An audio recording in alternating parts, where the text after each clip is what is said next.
So the business was it's an arts and crafts business, furniture making, art making, uh, and it needed to transition. And I think I'm probably not alone. You start to get serious about a transition, and you accumulate a little pile of solicitations from bankers and consultants and all sorts of people, short of the dog catcher, want to sell your business at a certain point.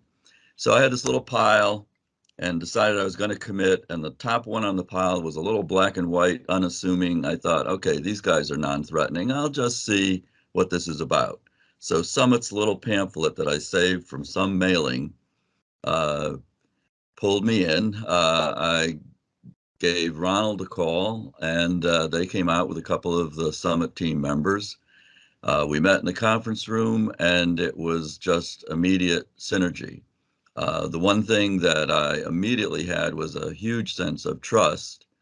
And I think that that comes from when somebody invests their trust into you, which is what I felt he was doing. You figure that that's their lifestyle, work in a trustful way. Um, the one thing out of that whole meeting, which concentrated on a lot on what we needed and where we wanted to go with things, and not so much on Summit's needs, just concentrated on our business.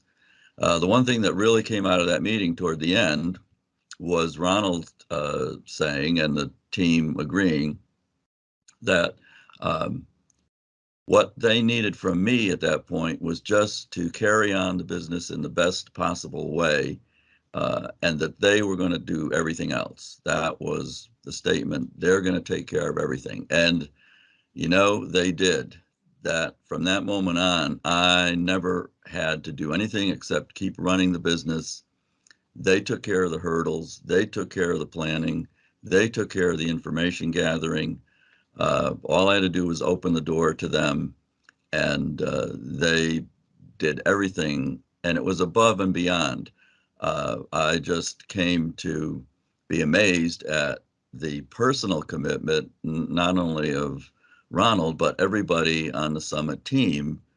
They put up with us, an arts and crafts business notorious for giving ourselves stumbles and business challenges, and they had a lot of that to deal with, and they did with patience, and it just was great to work with them.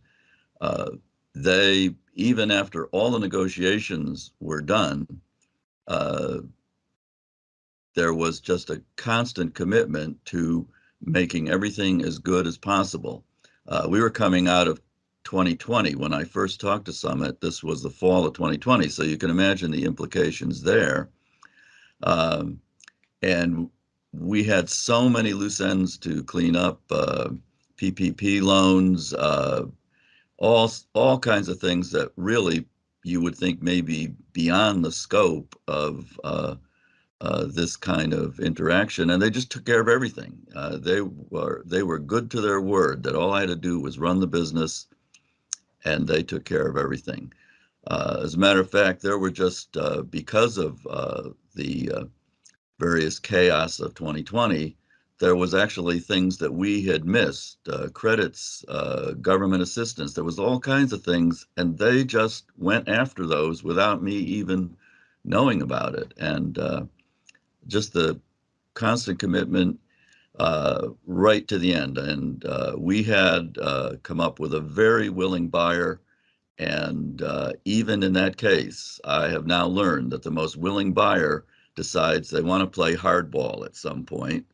And you know what? Summit took care of that too. And it was right to the last minute, and they resolved everything. And I went away from that settlement meeting thinking, I sure made the best choice to pick up that little pamphlet off the top of the pile and call nobody else, because um, the fact that I could turn over my trust to them to just take care of everything was the most valuable thing. And they proved that up to the last minute. Drove away from that settlement table pretty unbelieving that I had gotten through it with their help, but we did.